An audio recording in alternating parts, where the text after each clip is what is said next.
They were the best-dressed cops on television. Who do you think you are to ask us to beg for your help?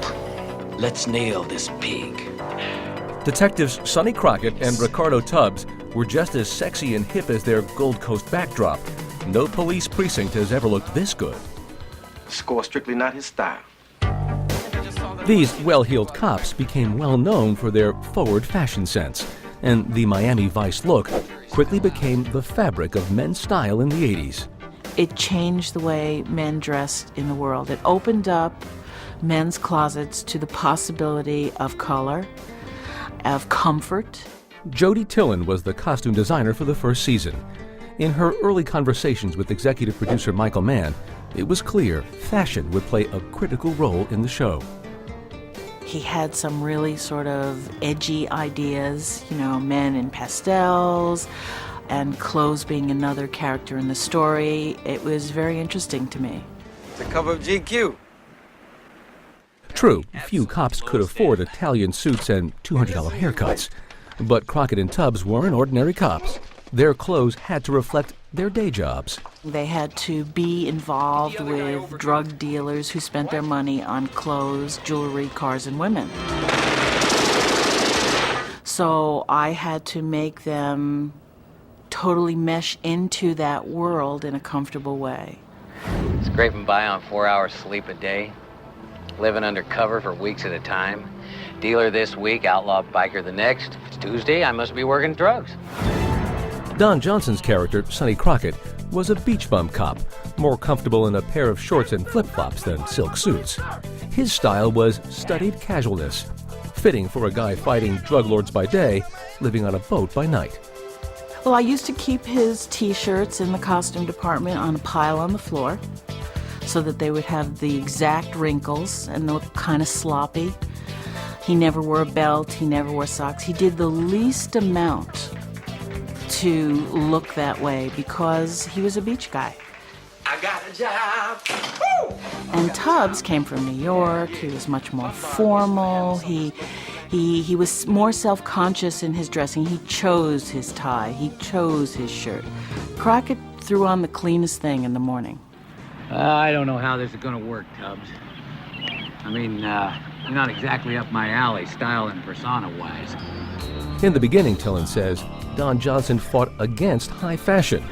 He wanted more denim and less linen for his character, more like a cowboy and less like an Easter egg. At first, Don was not comfortable with pastels. He had a different feeling about what he wanted to do with the character. He wanted to wear V-neck sweaters and jeans and cowboy boots. But he came around to the unconstructed blazers after spending a few days in Miami, where the humidity and heat don't mix with leather and Levi's. After that, Sonny Crockett seemed to have a white linen jacket for every case. You cheating again, Zito? As for Philip Michael Thomas, a self-described clothes horse, slipping into Ricardo Tubbs' $1,000 suits was natural. Do you think Clark McGable did this? As he said in this 1985 interview. When I first got this job, the thing that Michael Mann enjoyed most was when I walked in, I was sharp as a tack. So it's just a continuation of Tubbs. The Vice look was carefully constructed. There was no color combination that was a mistake.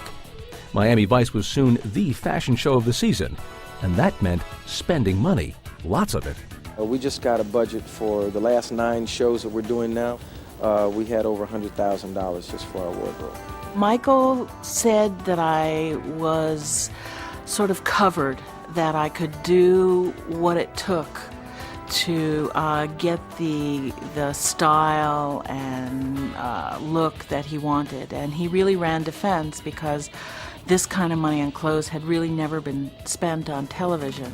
Building the Vice wardrobe required trips to the fashion capitals of the world, buying the latest styles right off the runway. Designers like the late Gianni Versace became fans and friends of the show. The first person I dressed up in Miami was Don Johnson. Then, as the show settled into primetime, the Vice look took off outside the tube. Suddenly, men's closets were filled with colorful blazers and shirts. Even the show's stars adopted the look in their personal lives, as you can see in this 1985 Today Show appearance. Did you come dressed as the Sonny Crockett we just saw on TV, or is this No, Don this Johnson. is kind of, well, this is mine. This is me. The Where style. are your socks? I don't own a pair anymore. I decided that if you're going to spend $400 on a pair of shoes, that a pair of $12 socks kind of ruins it. American men were throwing away their razors, trying to grow Sonny Crockett's 3-day stubble look. Someone said, why does Crockett always have stubble? And I said, well, he seldom, if ever, wakes up in his own bed.